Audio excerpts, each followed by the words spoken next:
नाली जब के मोअज़्ज़िज़ नाज़रीन अस्सलाम वालेकुम। कुरान मजीद में सूरत मुज़म्मिल की आयत 17 में अल्लाह ताला इरशाद फरमाता है, अगर तुम कुफ्र करते रहो तो उस दिन के अजाब से कैसे बचोगे जो बच्चों को बूढ़ा कर देगा।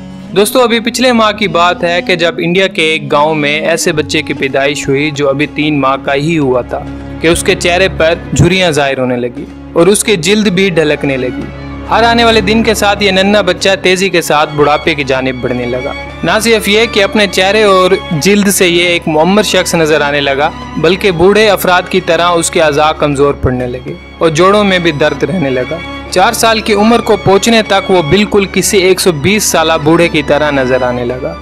और यूं जो बात कुरान मजीद ने 1400 साल पहले फरमाई वो आज पूरी हो रही है। सिर्फ इंडिया ही नहीं, बशमूल पाकिस्तान बहुत से ऐसे ममालिक हैं जहाँ चंद अरसे से बच्चे बूढ़े और इंतहाई कमज़ोर पैदा हो रहे हैं।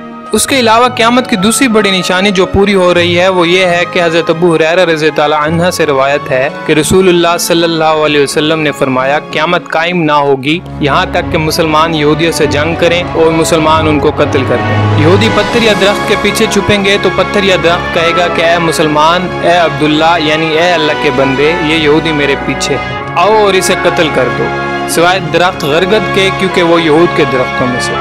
नाली जब के दोस्तों, गरगद दरख्त को अंग्रेजी में बोस्ट्रोन कहते हैं और यूनानी में लीसियम के नाम से जाना जाता है। इस दरख्त की ऊंचाई 4 से लेकर 6 फुट तक होती है और आज यहूदियों ने अपनी हिफाजत की खातिर इस दरख्त को लगाने की मुहिम पूरी दुनिया में शुरू कर रखी है। इस मुहिम में हर कोई बढ़ चढ़ कर हिस्सा ले रहा है और एक अंदाजे के मुताबिक 3 करोड़ से ज्यादा दरख्तों की काश्त हो चुकी है और मजीद लगाए जा रहे हैं। यहूदियों ने गरगद को अपना पासबान शजर करार दे रखा है और अब ये उनका कौमी दरख्त है। अल्लाह के रसूल सल्लल्लाहु अलैहि वसल्लम ने क़यामत की निशानियां बयान करते हुए फरमाया, ऊँटों और बकरियों के चरवाहा जो बरहना बदन और नंगे पाँव होंगे वो एक दूसरे से मुकाबला करते हुए लंबी लंबी इमारतें बनवाएंगे और उस पर फख्र करेंगे। ख़वातीनो हज़रात, सऊदी अरेबिया के शहर रियाज में इमारतों का यह मुकाबला आज अपने ज़ुहूर पर जा पहुंचे। दुबई में बुर्ज खलीफा की इमारत दुनिया की सबसे ऊंची इमारत बनी तो साथ ही शहजादा वलीद बिन तलाल ने जद्दा में उससे भी बड़ी इमारत बनाने का ऐलान कर दिया, जो धड़ाधड़ बनती चली जा रही हैं और आज अरब की इमारतें सारे जहान से ऊंची हो चुकी हैं। अर्ज करने का मकसद सिर्फ ये है कि मेरे प्यारे नबी हजरत मोहम्मद सल्लल्लाहु अलैहि वसल्लम ने जो फरमाया वो पूरा हो चुके हैं और पेशन गोई पूरी होकर अपने नुक्ता कमाल को जा पहुंची है। इसके साथ साथ अरब का सबसे ज्यादा तेल खरीदने वाला अमेरिका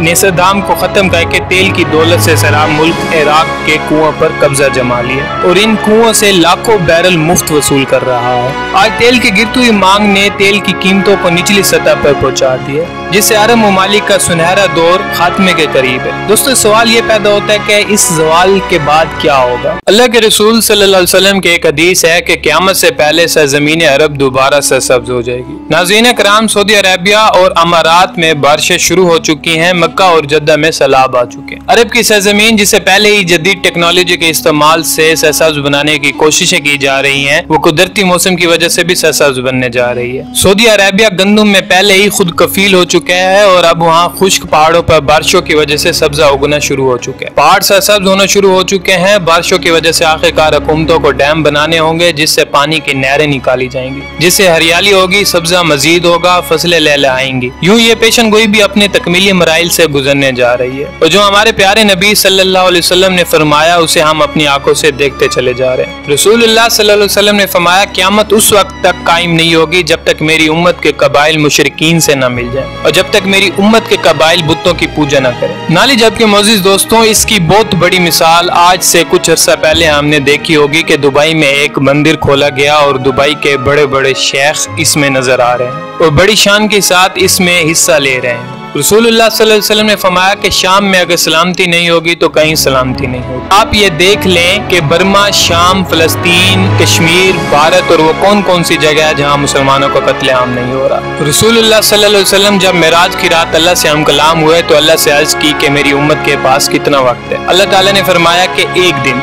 हुजूर सल्लल्लाहु अलैहि वसल्लम ने अर्ज की कि मालिक कुछ वक्त बढ़ा दे, तो अल्लाह ताला ने फरमाया कि आधा दिन और दे देते हैं, यानी 1.5 दिन। अब मैं आपके सामने एक और हदीस रखता हूँ हूँ कि रसूलुल्लाह सल्लल्लाहु अलैहि वसल्लम ने फरमाया कि क़यामत का एक दिन दुनिया के 1000 साल के बराबर होगा। अब 1.5 दिन का हिसाब लगाया जाए तो ये 1500 साल बनते हैं और आज तकरीबन हम 1420 साल के लगभग पहुंच चुके हैं और आज से 70 साल बाद क़यामत के आसार मुकम्मल हो जाएंगे। अब बेहतर इल्म तो अल्लाह ताला की ज़ात को ही है। बस यही कहना चाहूँगा कि अब हम बस करें और आखिरत की तैयारी करें। उम्मत मुसलमा कट रही है, फिरके पर फिरका बन रहा है, कुरान से दूरी है, दीन से दूरी है, नमाज खत्म हो गई है, रिश्वत आम, जना आम, चोरी आम। बस दोस्तों वो दिन आने वाला है जब सफेद लिबास में लपेट दिया जाएगा, तो बस ये सोचिए कि वहाँ क्या होगा। दोस्तों अगर आपको हमारी वीडियो पसंद आई तो इसको लाइक और सब्सक्राइब करना ना भूलिएगा। हमारी अगली वीडियो आने तक अपना बहुत ख्याल रखिएगा। खुदा हाफिज।